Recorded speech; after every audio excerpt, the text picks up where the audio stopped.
आपने बहुत तरह की चाट खाई होगी, लेकिन आज जो काले चने की चाट मैं बनाने जा रहा हूँ वो आपको सीधा अपने बचपन में ले जाएगी। वही गलियों के बाहर ठेले वाली चटपटी खट्टी मीठी और मजेदार काले चने की चाट, जिसका एक चम्मच लेते ही पुरानी यादें ताज़ा हो जाएंगी। ऐसा जायका जो दिल करे बार बार खाते रहें। चले बनाते हैं बचपन वाली असल काले चने की चाट। वीडियो को आखिर तक जरूर देखें। सबसे पहले हम लेंगे काले चने, जिन्हें हमने अच्छी तरह उबाल लिया है। साथ में आलू भी उबाल कर छील लेंगे और छोटे क्यूब्स में काट लेंगे। अब बारी है फ्रेश वेजिटेबल्स की। प्याज, टमाटर, खीरा, सब्ज मिर्च, सब्ज धनिया, सबको बारीक बारीक काट लेंगे। इस चाट की जान है इसकी खटाई, इसलिए हम इमली को पानी में भिगो कर रख देंगे। अच्छी तरह मसल कर इसकी गुठली निकाल लेंगे और यही इमली का पानी हमारी चाट को देगा खट्टा जायका, जो बचपन की याद दिला देगा। फ्राई पैन में तेल गर्म होते ही इसमें साबुत जीरा और सूखा धनिया शामिल कर देंगे।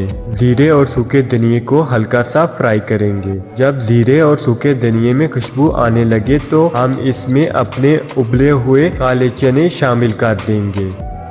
अभी हम अपनी चाट में कुछ टमाटर के स्लाइसेस शामिल कर देंगे और हस्बे जायका नमक शामिल कर देंगे और एक खाने का चम्मच लाल मिर्च शामिल कर देंगे और इन चीज़ों को अच्छे से मिक्स कर लेंगे।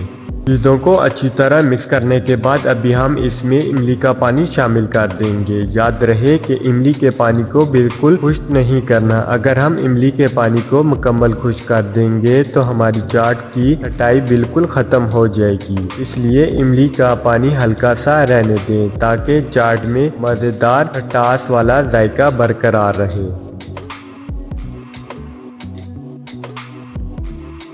चनों को बिल्कुल ठंडा होने के बाद अब हम इसमें आलू शामिल कर देंगे। मेरे पास टाइम कम होने की वजह से मैं सीधा आलू डाल रहा हूँ। साथ ही अपनी कटी हुई सब्जियाँ प्याज, टमाटर, खीरा, सब्ज मिर्च और धनिया शामिल कर देंगे। अब हम इसमें नींबू का रस और इमली का पानी दोबारा डाल देंगे ताकि चाट मजीद चटपटी बन जाए। आखिर में हम इसमें चाट मसाला शामिल कर देंगे और इसको अच्छे से हिला लेंगे। हमारी चाट बिल्कुल तैयार है। देख सकते हैं कितनी खट्टी, चटपटी और मजेदार ये चाट बनी है। चैनल को सब्सक्राइब जरूर करें। वीडियो अगर पसंद आई तो लाइक करना मत भूलें और कमेंट्स में जरूर बताएं कि आपको ये रेसिपी कैसी लगी। फिर मिलते हैं किसी नई रेसिपी के साथ। अल्लाह हाफिज।